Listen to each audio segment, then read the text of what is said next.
10,337 जो पिछले दिनों हमने हाई देखा था वो बहुत बढ़िया हाई था। मुझे लगता है यहाँ पर वहीं पर एक, जैसे उस दिन बताया था मैंने, कम से कम 3 से 5 से एक पॉज होना चाहिए, वो अब नजर आ रहा है। पॉसिबल है कि और भी वीकनेस हो। आज एक्सपायरी, आज वोलेटाइल हो सकता है, लेकिन है तो भी बेचने की जगह अपर रीजन पर है 10,060 के आसपास, लेकिन अगर मौका मिलता है तो अदरवाइज अवॉइड इट। हाँ, तो ठीक बात। तो प्रकाश सर ने एक्चुअली चताया था, कहा था कि अच्छे भागने के बाद अब ब्रेथ कैच करता हुआ नजर आएगा बाजार, थोड़ा सा साइडवेज मूवमेंट या थोड़ा दबाव के साथ कामकाज होगा, वही स्क्रीन पे इस समय प्ले आउट होता हुआ। कुछ स्टॉक्स वीकली मार्क करना चाहूंगा। भारतीय इंफ्राटेल देखिए किस तरह से वो दबाव गहराता हुआ 8% की कमजोरी के साथ। शैल सर ने आज सुबह सुबह मार्क करा था, तब कहा था कि इसमें सीरियस अनवाइंडिंग आ सकती है, और अब देखिए स्टॉक नियर डेज लोज 8% की कमजोरी के साथ ट्रेड करता हुआ।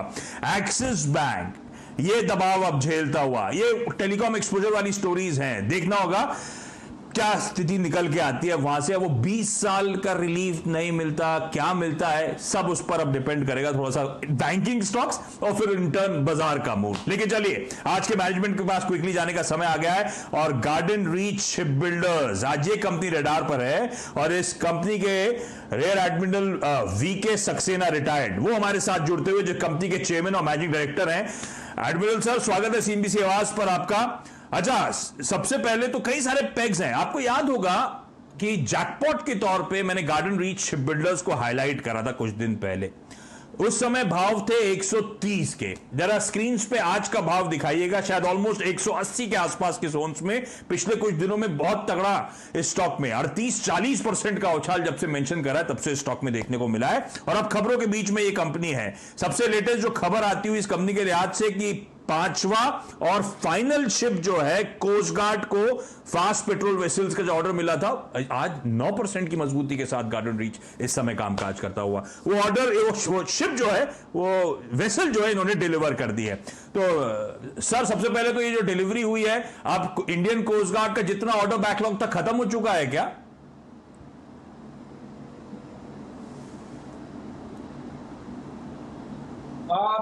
ये आपको बताऊं कि बहुत खुशी की बात है कि हम लोग कोविड के लॉकडाउन के रहते हुए भी जैसे हम लोग खुले, हमने ये जहाज डिलीवर कर दिया। और सिर्फ एक जहाज जो एलसीयू प्रोजेक्ट का है, हम जो हमारा ऑर्डर था 8 जहाज बनाने का इंडियन नेवी का, उसमें हमने 7 जहाज ऑलरेडी डिलीवर कर दिए थे, और जो 8वां जहाज था उसको हमारा प्लान था somewhere in May and June में हम लोग डिलीवर कर देंगे। परंतु कोविड के रहते हुए थोड़ा समस्या आई, इसलिए उसकी डिलीवरी सिर्फ हम लोग अब अगस्त या सितंबर में करेंगे। तो ये जो सिर्फ एक जहाज का बैकलॉग है वही बचा है। इसके बाद हम लोग सारे के सारे जो प्रोजेक्ट हैं, 3 नए प्रोजेक्ट हमारे पास, जिसकी ऑर्डर बुक की जो वैल्यू है 26,544 करोड़ रुपए है लगभग, तो वो प्रोजेक्ट हम एक्सिक्यूट करेंगे। 15 जहाज बनाने हैं कुल हमको against 3 projects of the Indian navy. तो इस समय sir outstanding order book garden reach ship builders की कहां पे खड़ी है? कितने ऑर्डर्स आपको एग्जीक्यूट करने और कितने टाइम फ्रेम में ये ऑर्डर्स एग्जीक्यूट करने?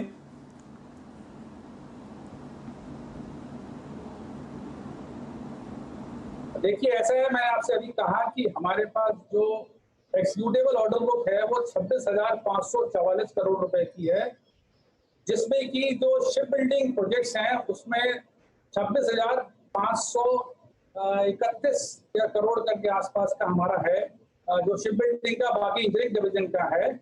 और इसमें हमारे पास 3 प्रोजेक्ट्स हैं इंडियन नेवी के, जिसमें कि प्रोजेक्ट T-70 अल्फा जो है वो 3 स्टेल्थ मिसाइल फ्रिगेट, आपको मैंने पहले बताया था ये बहुत बड़ा ऑर्डर है 19,200 करोड़ के लगभग का। और दूसरा जो प्रोजेक्ट हमारे पास है वो 4 सर्वे वेसल लॉन्च का है, लगभग 2400 करोड़ का प्रोजेक्ट है वो। और तीसरा हमने पिछले बरस हमको अवार्ड हुआ था कॉन्ट्रैक्ट इंडियन नेवी से, वो था 8 ASW शैलो वाटर क्राफ्ट का, जिसकी कीमत 6,311 करोड़ रुपए है। तो ये तीनों प्रोजेक्ट इस समय हमारे पास नए हैं। हाँ। और जो पहला जो बहुत बड़ा प्रोजेक्ट है P-70 अल्फा का, उसका काम बहुत बढ़िया चल रहा है। हमने पहला जहाज का जो कंस्ट्रक्शन है वो लगभग 20% अचीव कर लिया है, हल कंस्ट्रक्शन। और दूसरे जहाज की हमने कील ले कर दी थी, और जो तीसरा जहाज का प्रोडक्शन जो है हमने मार्च में अभी शुरू किया है। तो ऑल इन ऑल ये तीनों जहाज का जो प्रोडक्शन है वो शुरू हो चुका है और ये सबसे ज्यादा रेवेन्यू देने वाला प्रोजेक्ट है हमारा। और सर्वे वेसल प्रोजेक्ट का भी हमारा जो काम है, पहला जहाज का कील ले कर दिया था, दूसरा जहाज का हमने प्रोडक्शन दिसंबर में शुरू कर दिया है। और ये जो काम शुरू होने की बात कर रहे हैं सर, क्योंकि आप बिल्कुल सही कह रहे हो, आपकी ऑर्डर बुक में 19,300 करोड़ रुपए 3 इंडियन नेवी को जो शिप्स डिलीवर करनी थी उसका बड़ा ऑर्डर था। FY24 ऑनवर्ड वो शिप्स की डिलीवरी होनी है। और लास्ट टाइम जब हम दोनों चर्चा कर रहे थे सर इसी प्रोग्राम में, तब आपने कहा था कि उन शिप्स बिल्डिंग का काम शुरू होगा, तो अब वो रेवेन्यू बुक होने शुरू होंगे। तो इन 3 जो मेगा प्रोजेक्ट्स की आप बात कर रहे हैं, 3 जो शिप्स डिलीवर करनी है आपको बड़ी बड़ी, उसका काम अब शुरू हो चुका है क्या? अब क्या सब्सिक्वेंट क्वार्टर्स में वहां से रेवेन्यू बुकिंग्स आनी शुरू हो जाएंगी क्या?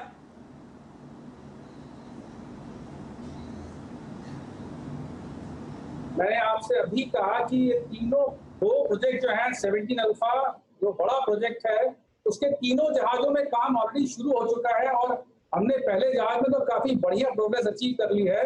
लगभग 750 करोड़ का हमने इस बरस FY20 में रेवेन्यू बुक किया था, जो कि जब कंस्ट्रक्शन प्रोग्रेस बढ़ेगी और शिप बिल्डिंग साइकिल जो कर्व आपको पिछली बार मैंने समझाया था उसमें और बढ़ोतरी होगी और आने वाले सालों में हमें काफी रेवेन्यू इसमें मिलने की संभावना है तीनों जहाजों से। तो सबसे ज्यादा रेवेन्यू आएगा पहले जहाज से 17 अल्फा पे, और उसके बाद जो 1 साल एज पर कॉन्ट्रैक्ट पीछे हमको कंस्ट्रक्शन करना है, तो उसमें भी हम लोग अभी हमारा प्रोडक्शन शुरू हो गया है। तो ये भी हमको रेवेन्यू देना शुरू कर देगा।